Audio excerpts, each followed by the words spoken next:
All right. So, what do we do with Tesla? All right. So, Tesla looks great. Technically, it looks good. It's down 2% today.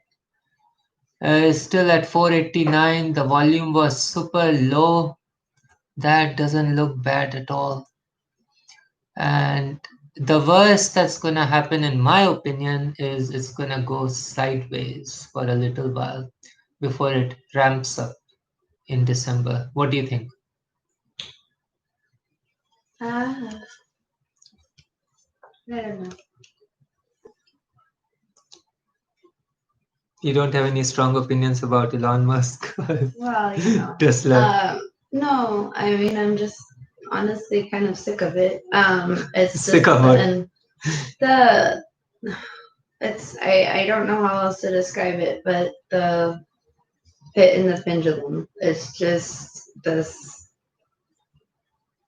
swinging, and um, I don't know. I mean, I think it needs to find some balance. What do you think? We are going to go into another shutdown? Unfortunately, I don't think enough people are concerned about the economy, and I am very worried about where this is headed and what it means for business owners. And well, it's a subject I could talk all day about, but I really, I don't know. I think that it's time to make some hard decisions, and we need to focus on the economy.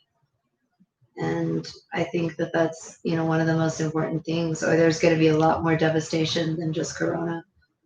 I think we're headed for another Great Depression. Oh, you think so? I think, I mean, it's going, it's like anything else. The consequences of today are going to hit us the hardest, in a couple of years, but um, it's going to be detrimental with what we're about to see. So, I mean, there's no way for us to go. And I think that this villainizing and punishing of the upper echelon of society is, Thankfully, we are not in that, so we don't have to worry about I it. mean, it's a terrible thing because you've got those of us who have worked extremely, extremely hard day and night to get to where we're at, and being expected to pick up the slack for everyone else is just it's a bad thing. So I am worried about a shutdown. And I mean, fortunately for us, we're essential, and the services that we provide are essential. But um, unfortunately for Tesla, they're essential. But it's just the Tesla logistical. is those California guys, they shut them down because they thought they were not essential, but they are essential. They should be considered essential. I mean, I'm having a hard time understanding what people think is essential. Not, I mean, it's ridiculous. Oh Like, yeah, it is. It I is. mean, It is. today we Yeah. we heard from someone, in a healthcare field that they were told that they were not essential. I Oh my mean, gosh. Yeah. Yeah. Yeah. it's astounding. It's astounding. Oral So surgeon being shut down. That's crazy. So I I mean, I think it's a good move to get out of there. get out of there. California. California, I mean, I did. Austin, Texas. Let's check out Austin, Texas. Anyway, let's get to the topic. So, I mean, I'm on autopilot with Tesla. I'm not doing anything. It's like, it's just super crazy. I mean, seriously, what Tesla is doing right now, technically, is near perfect. It is going up, gapped up on, let's see, gapped up the day after S&P 500 was announced, and it was a black candle. And you rightly predicted, Brianna, that it was going to be sold off in the morning. You remember predicting that? Yeah. Yeah, so that was an accurate prediction. And I was right in buying it that day and the next day at the open because it sure enough took off. It seems too easy of a trade. I don't know. I'm getting a little bit uneasy about it because it seems so easy. All you need to do is buy Tesla or Tesla calls between now and sell it all on December 21st. It seems too good to be true. What's the catch? There's. I mean, I don't know. I don't know what it is. Where I have. I mean, and it might be a conspiracy theorist, but where I have the issue is that every time there's something good like this in the works, Elon Musk goes and announces they're selling it off, or they're dividing the pie, or they're. I mean, he does it every time. Yeah, yeah. He sabotages just to gain more control. And yeah, that's your theory, right? It's not just a theory. I mean, it's a well. I mean, It's a hypothesis. I like to think of myself as a. The governor is a fool of California. I don't know. I don't know the guy personally, but Biggest I mean, with yeah. a huge Tesla share offering. Oh my gosh, I totally agree with that. Tesla, I'm pretty afraid of that happening. That's what. Yeah, That's with the, totally yeah, Jeffrey, I agree with that. I mean, I hope it doesn't happen, but that's a huge risk because I mean, Tesla may just decide to do a huge secondary offering. I mean, that will kill the stock at least temporarily. So explain what a secondary offering. Oh, secondary offering is basically the company selling shares. So, last time they did it on the open They market. have the right to do it. They can do it anytime. They can just simply file a form. I'm not a CPA or anything like that or corporate guy, but I mean, there are two ways you could do it. You could just sell it to institutional investors. So, they may make an offering for S&P inclusion. Yeah, I mean, that seems like what could happen. I don't know, man. But I feel compelled to be in this trade. I think it could prove to be a trade of a lifetime. So, what are some of the stocks that were similar? Have we had anything? Oh, that's a great question. Yeah. This large that was going to be included in the S&P, which it should have been a long time ago. But great question. Apple, Amazon, I don't know, were they already in when they were at this level? No, those were all. I don't know about Amazon. I'll have to do my research. But the biggest examples I've seen on internet and I have read about is Berkshire Hathaway. So Berkshire Hathaway was added. That was the biggest market cap before Tesla. And I think Berkshire A and Berkshire B shares, they got a boost. And it was a considerable boost, but nowhere close to Tesla. Then Facebook was added. I forget the year that Berkshire Hathaway was added. I could be totally wrong, but I think it was 2006 or something. Just Google it and you'll find out. What about Google? Oh my gosh, I was in Google. I know. Oh, did you hear my Google story? Do you want to hear my Google story? I'll tell them my Google story. No. Just you even said it on these videos. I haven't told the Google story. Okay, so with the point, let's not. I was in Google when it was included, and I anticipated. Just give us 5 minutes. Yeah. Okay. So while she's while she's away. Grandiose. I'm not grandiose. So while she's away, I'll tell you guys my Google story. So I bought Google back in February of 2005, and then the stock fell down, and I kept on adding, and built a sizable position in Google. And I anticipated that Google was going to be placed in S&P 500 or included in S&P 500. And I think Google got some kind of a boost, but nothing to write home about. Then the other examples are Yahoo, which apparently gained 64%. So Yahoo was added to S&P 500 on November 30th, 1999. And I think it was added within 5 or 6 days after announcement. And within that time frame, the stock rose about 64%. And then I think it kept on rising toward the end of December, and then it crashed. Facebook was added, I think, in 2000, I don't remember, 2013 or 14. It was probably in 2014. Just Google it. And Facebook gained, Twitter gained, Twitter went up quite a bit, Berkshire Hathaway went up. So it's always a given that stocks that are added to S&P 500 go up. So that seems like a very predictable and easy trade. And whenever something is very seemingly easy and predictable, I become uneasy. But how much of S&P is already priced in? We all knew it is coming. Yeah, that's another great point. But the point here is, okay, so let me give you an example. Say, for example, you live in Florida or Texas or wherever, and you, or say Louisiana, and you know a hurricane is coming your way. Like, let's say it's 2004 and Katrina is coming your way. Well, just the fact that you know that a hurricane is coming your way does not compel everybody to evacuate, because people have their own psychological hang-ups, and they I mean, I'm a psychiatrist, so I'm just talking as a psychiatrist and a trader, because trading is all about psychology.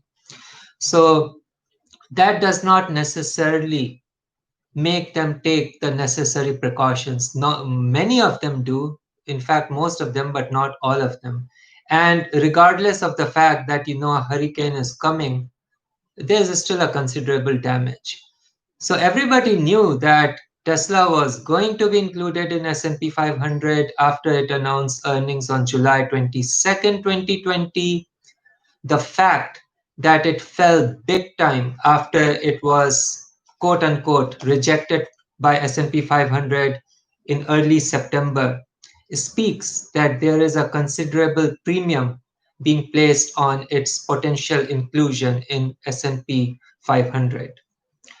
And then, those index funds and tracking funds, they have no choice but to buy it. And honestly, I'm more of a technical trader than fundamental. I mean, from a big picture standpoint, I'm not too great at macro, but technical is my forte. So I'm looking at the Tesla chart. Okay, so let me analyze the Tesla chart here really fast. And I wish I was technologically savvy enough, or I had time or patience to learn how to put these charts. Okay, so I'm looking at the yearly chart of Tesla. Man, that looks super phenomenal. If you guys have access to stock charts or Market Smith, do yourself a favor and go and look at the yearly chart of Tesla. The first thing that I notice about Tesla yearly chart is Tesla has been trading for a total of 11 years. 1, 2, 3, 4, 5, 6, 7, 8, 9, 10. Yeah, this is the 11th year. There's only a single year, which was 2016, that Tesla was barely negative. So those Tesla investors who are long-term buy and holders, they have a huge they have a huge reason to stay long term net long and not sell their positions for a very long time. Tesla came public in 2010, May or June, and it went straight up for 5 years and climaxed in 2014. 2015 was sideways, 2016 it went down, but the yearly candle was more of a hammer with lower volume, and then the yearly volume started picking up from 2017. The stock formed a huge base spanning a total of 6 years. The stock was essentially sideways from 2014 to 2019. So it was like a coiled spring, and then it's up 485%. And right now we have a big white candle. My working hypothesis is that Tesla is not done yet, not by any stretch of imagination. it is likely to go up for at least another 1 or 2 years before it takes a breather. That does not mean that there's not going to be pullbacks. And there is going to be some serious pullbacks, especially if some of the macro things play out, like, you have adverse tax situation with Georgia runoffs and with the president elect deciding to put on more taxes and all. But on the other hand, there's like EV friendly, climate friendly regulations and all that. So I think all in all, if the whole market crashes for some reason, then Tesla is going to go down. Now, keep in mind, if Tesla goes parabolic, which is a very high probability in my opinion, but I'm not going to bet my house on it, then it's going to fall pretty hard. So, what I have done in my portfolio is I have become a whole lot more aggressive than I was just a week ago. Like, I was basically, so I had deep in the money calls for few years now, couple of years since 2018, and I'd been like rolling them over and stuff like that. On August 31st, I switched my deep in the money calls to stock. What is the advantage of deep in the money calls? The only advantage of deep in the money calls is that it affords you leverage without incurring the risk of having a margin call. That is, if you are the kind of person who likes leverage like I do. But deep in the money calls can be very, very dangerous if the stock goes sideways. Like if you were in deep in the money calls between 2014 and 2019, at least till June of 2019, man, you got killed, you got crushed because I mean, the volatility goes down, time premium goes away. Honestly, I have traded, I don't want to say how much, but I've traded millions and millions and millions of dollars of call options in my career without being overly sophisticated about the intricacies of call options. I mean, all I know is the delta, and I know there's like some vega, gamma, and all. I don't mess around with that. All I do is I make directional bets. I do my technical analysis, I do my fundamental thing, and then I make a directional bet using call options, and I try to be very sparing with it. So I had decided that I will not go back into call options. But after this S&P 500 inclusion, I felt compelled to go back into call options because I think there's a ton of money to be made over the next 4 weeks. Whether or not it comes to fruition, I don't know. There's no guarantees in the stock market. The best you can do as a speculator, at least a short to medium term speculator, is take your chances based on technical analysis. As long as the fundamentals are great, which are stellar as far as Tesla is concerned. And remember, technicals precede fundamentals usually by 6 months or so. So you're gonna see weakness. I mean, look at Zoom. Zoom has started going down, I believe, before they announced the vaccine. And sometimes, it's a very direct correlation, like cruise liners and all that.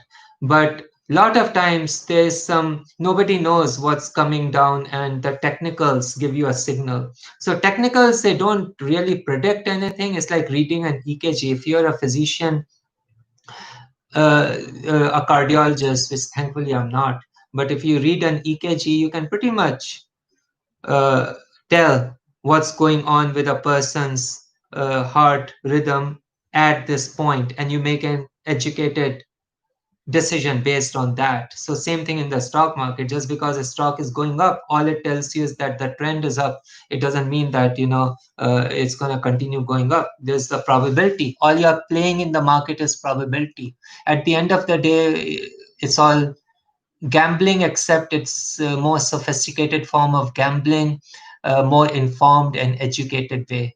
Or at least that's how I try to fool myself.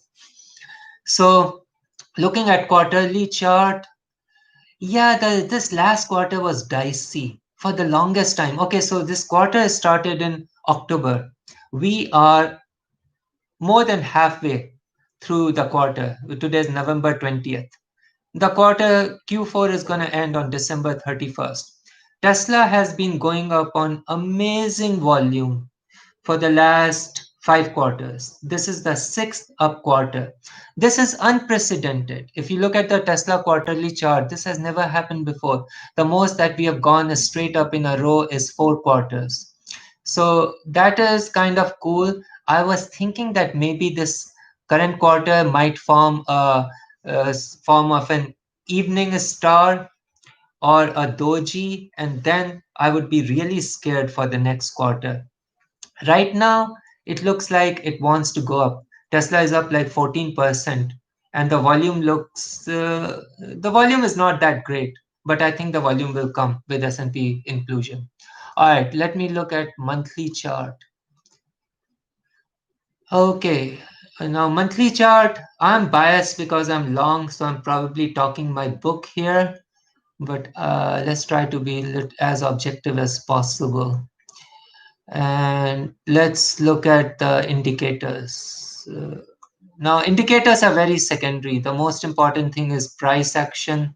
Volume comes secondary. I mean, volume is good to confirm, but it's not the reason why you make trades all the time, not all the time.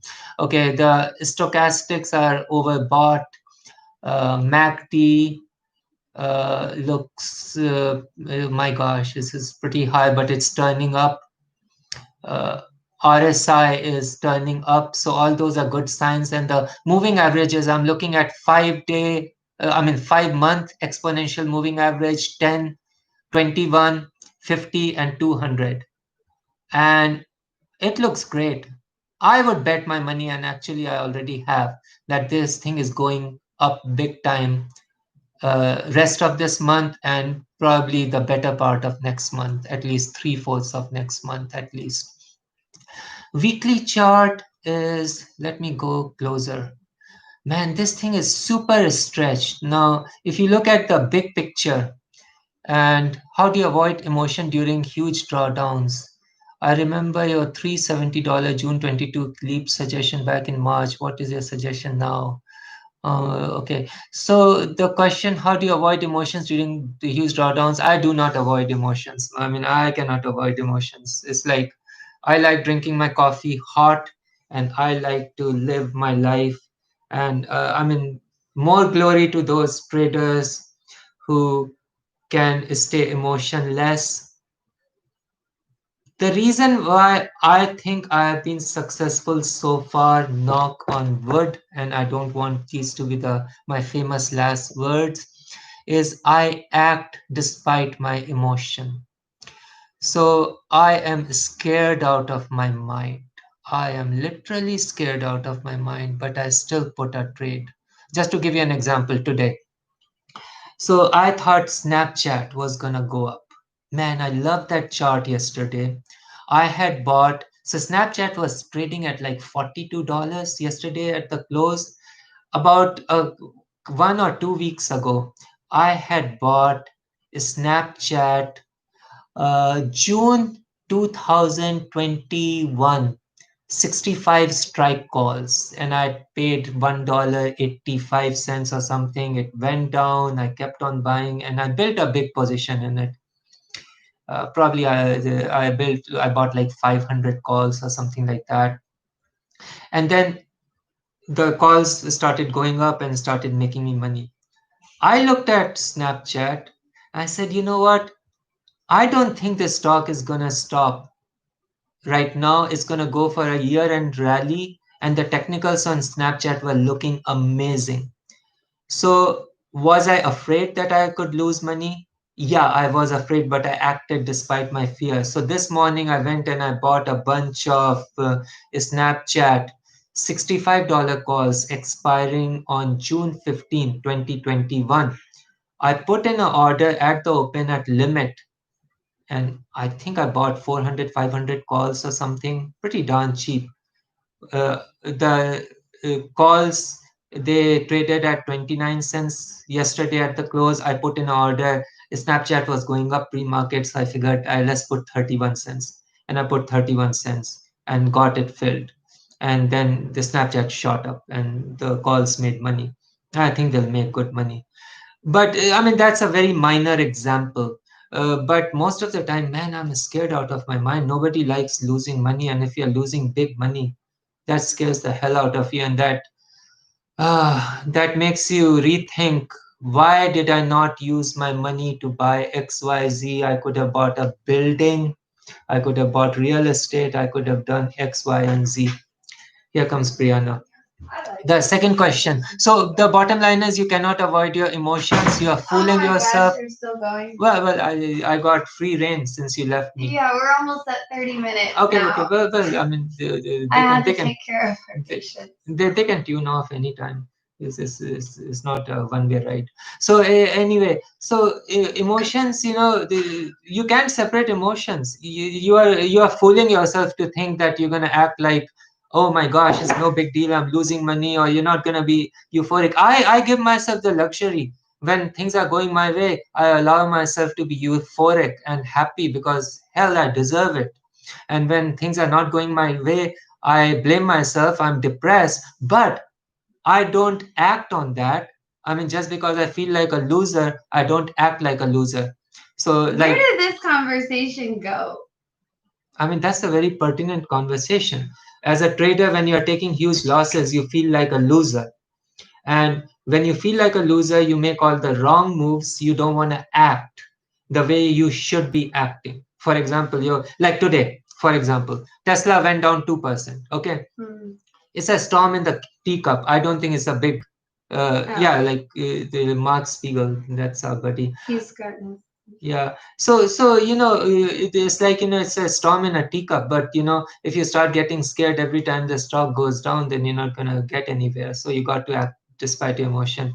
What is my suggestion? And I can't give any suggestions because I don't wanna, I'm not an investment advisor. But in my own portfolio, what I have done is I've tried not to be super greedy at this time, because the temptation is right now that, what, Tesla is going to be included on 14th and then 21st. So let's just buy short-term calls. Like, I was severely tempted to buy December 24th, 2020, 600 strike price or 700 strike price calls, but I did not do it.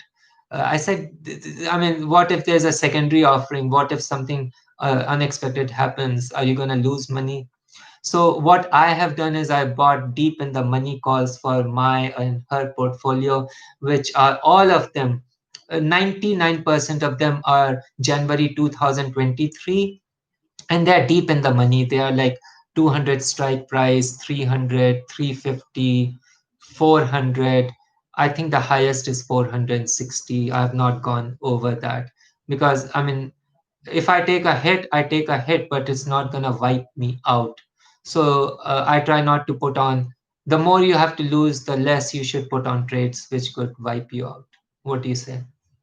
Yeah. All right, so the weekly chart looks like it wants to make a Bollinger breakout. Right now, the upper limit of Bollinger is $508.42. Tesla is at 489. Could it be the top? It could be, but I doubt it. The volume is coming back. Volume is great. It's gonna make a Bollinger breakout. The thing is gonna run for another 3-4 weeks before it tops out. How physical pain tolerance correlates with ability to weather the storm? That's a very interesting question. She's got a very high pain tolerance.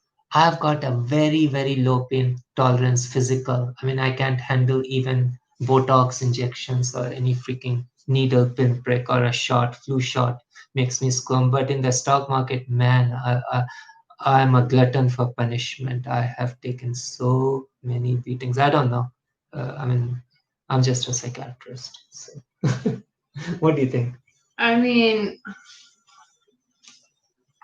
I don't think they're directly. I mean, it depends if you're talking about a It's probably EQ. different areas of the brain, don't you No, think I so? mean, I don't think it has anything to do with pain. I mean, it's like EQ versus physical. I mean, that's Yeah. a resilience. I mean, it boils down Resilience, to that's what it is. resilience. Resilience. A will to succeed. Will to It's just. succeed. I mean, you've got to. Shackleton's voyage. It's a. It's a. I mean, I think the reason that it's easy for him is that he never pulls anything from the market, so it's all on paper. It's just. I mean, it's not. I really don't care about money. I It's mean, not money like is he like doesn't chips. take Yeah. anything out of the market, so it's all just on paper. What do I think of SE chart? What is SE? I think SE is C Limited. That looks pretty decent, whatever company is. It's some C Limited company. The chart looks, I mean, it's going sideways on daily. It looks fine. It's turning up. Could it make a breakout? Sure. I mean, the stock has gone from $36 to $183. So it's gone up like 6 times. And looking at the long-term chart, the the long-term chart, yeah, I mean, the stock is up 355% this year. Yearly looks great. It's probably going to end the year well. Its quarterly chart looks great, up 18%, at least outperforming Tesla. Monthly chart looks, wow, this thing has gone up. C Limited has gone up 1, 2, 3, 4, 5, 6, 7, 8 months straight. And it's notice it's formed three.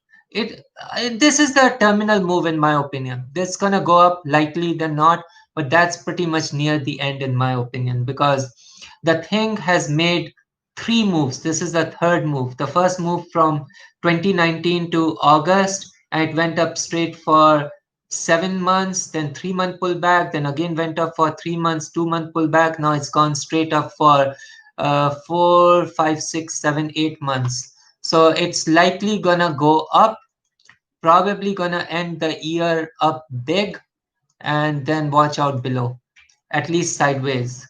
Would I be putting my money into it? No, I would not, because first of all, I don't know what the company does. Secondly, it is the I'm a little perturbed about the volume trends. If I look at the daily chart, since September, notice the selling has been much heavier than buying in this name. This may or may not mean anything. I mean, stocks, they go up all the time despite adverse volume trends, but that's something to think about. Interestingly enough, let me look at the Tesla volume trends. Are you buying any puts in anticipation of post inclusion? No, no, no. This is not the time to buy puts. Honestly, I'm not a short seller. Okay, the bottom line is, I mean, I don't know. I one, yeah, there's gonna be a crash. The economy is gonna go down the tube. So I have been discussing with you the possibility of buying puts on not that, but some other things. And so I don't think it's a terrible idea because No, it's a great like idea. that guy in the depression, he made the one that committed suicide, whatever the heck. Oh, Jesse Livermore. Yeah, yeah, yeah. I mean, you've got yeah. I mean, I don't want to be a pessimist, but the whole thing's gonna go down the tubes. Yeah. So if you are betting Yeah. against it, then I mean, yeah, but don't put them on something as volatile as Tesla. Especially not right now. I mean, it would be suicidal. Suicidal. It's like freaking standing in front of an incoming freight train on the tracks to buy puts, because this thing is not going to stop here, guys, unless Elon Musk goes super crazy and betrays all the shareholders. But it's happened before. Oh yeah, it could happen. I mean, the guy is. I don't want to talk about Elon Musk. I admire the hell out of him, but he can go super crazy, super crazy. And instead of 5 billion, the guy might do 10 billion, whatever. if he does that, I doubt he'll do that because he's too smart for that. But if he does that, then this thing is going to go down and I'm going to take huge losses. I hope it doesn't happen. He's done it before. He could do 30 billion offering. Man, that's making me nervous. I don't like hearing that before a weekend. Well, I'm going to get nightmares. Yeah, whatever. You don't sleep. So Yeah. the bottom line is, if you're gonna buy, I mean, buy puts on retail. That's something. I mean, retail is so broken, beaten it's- down. Why do you want to buy puts when something is beaten down? Like, I mean, COVID could end very, very soon. Here is a white swan event or a reverse black swan event for you. What if COVID ends prematurely, much earlier than anybody expects? Imagine a melt up that's going to happen in the market. Don't discount that possibility. I mean, they're announcing all kinds of vaccines, and then I'm gonna consider puts with a small percentage of my portfolio, but I think cruise stocks. Yeah, well, cruise we stocks gotta are go. They're okay. calling for something for our child, so we'll see you guys later. Okay, well, let me talk about cruise stocks. No. Cruise stocks are great. Goodbye. Okay, all right, bye. All right. Hello. Hello. Yes, hello.